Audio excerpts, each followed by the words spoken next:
So far in training camp, what are your impressions of the Buccaneers defense and what it's trying to accomplish? So far, so good. You know, it's a learning process. You know, we all learning each other, learning how to play with each other, learning how to actually have that chemistry. I think it all starts with training camp. Yes, you're going to make mistakes, but at the same time, I think Coach Buck is doing a great job coaching the D-line. What have you learned about yourself as a professional to get ready for a season? And this comes off of, you know, you had things you had to take care of in the off-season program. You came in and you said, no, I'm a pro.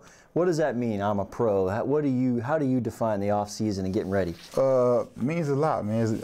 You know, I define the off-season by taking care of your body, doing things you have to do to take care of your body. It's been 9 years for me, so I know what OTAs are. So I know exactly what to do. And then during the time, you know, I was mostly, you know, training, you know, getting my training in at 6 a.m. And 6 a.m. here is when we get up, rise and grind, and 8:45 we're on the field. So, you know, just being a pro is, you know, going by your everyday life, man. It's just not about football. Stopping the run was one of the things that in the offseason was talked about a lot. We, outside the building, we have a number on sacks. Right. Are we too crazy about sacks and not concerned enough about the run, in your opinion? Me personally, I don't, you know, I think people get carried away with both, but at the same time, you have to play the run.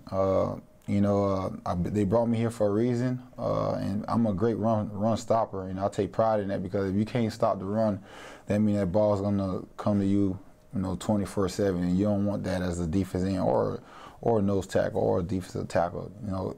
So you got to take great pride of that, and then the sacks will come with that, you know. So it's not mostly about sacks. You have to stop the run first, and you know, it's been times in my career we had trouble at that, but it never been to my side. What's it like to play with Gerald, a guy who's been, you guys, I think it was the same time, no, same year. We got drafted the same year. Yeah. Gerald got drafted the same year. You know, he went, I think, first. I don't know. He was right behind Sue. So he must have went second. Second or third, yeah. And I went 15, you know, it was great, but, you know, now I'm here with him, and, you know, just seeing that guy get off the ball and what he's still capable of doing, you know, and he's been in the league 9 years too, so, you know, we have great chemistry together, and I'm actually rushing at nose tackle and D tackle as well, and, you know, we communicate, but that guy is just getting off the ball like he's still 21, man, and that's a good thing. It bothers him that he has not played in a playoff game. And yeah. what do you, have you guys talked about that? What does it mean to you, to maybe help that? You know, at this point, man, in your career, he has done it all. You know, I think he's been to 6 Pro Bowls. You know, he's pretty much done it all, but haven't been to a playoffs or a Super Bowl. You know, fortunately, I was, you know, my second year, I was capable of going to the Super Bowl and the playoffs, being in the playoffs, and actually winning it. So, you know, my main goal is to actually, you know, have to get them there this year. You know, and that's going to take hard work. You know, and it's not going to just take me; it's going to take every guy on the team. Give me a Brinson Buckner, your best Brinson Buckner line so far. Man, he has so much. I can't really give you one, man, because he has so much lines, man. It's like he's creative with it, and then it's not that he's creative with it. It's just that he's being real. Like, you know, this is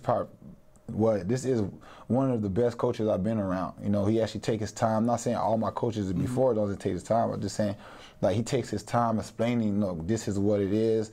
This is what we should do, but it fall out like this. This is what it's going to be.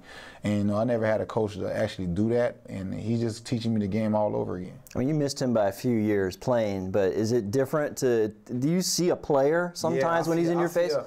No, for him playing football and playing the position, he knows. You know, he knows, you know, every day is a pounding game, and some days we want to be tired, and, you know, we just got to grind. But he knows exactly what to say to get us going, you know, and at the same time, man, that's just a blessing to have a coach that actually played, you know, D-line. But when you look around the line and the linebackers and the defensive backs, what do you see? What do you see out here? I see so much of talent, you know, but, you know, you got to work hard, man. I done been places, you know, actually I've been on the Giants that we had so much talent last year, and then 3 receivers went down, and that was the end of the season, basically. So, you know, it's going to take hard work, man. Like, even if somebody goes down, you know, the next person got to step up. You know, even with the rookies, man, like, yeah, they're rookies, but at the same time, we're going to need them to win. You know what I'm saying? And that's basically it.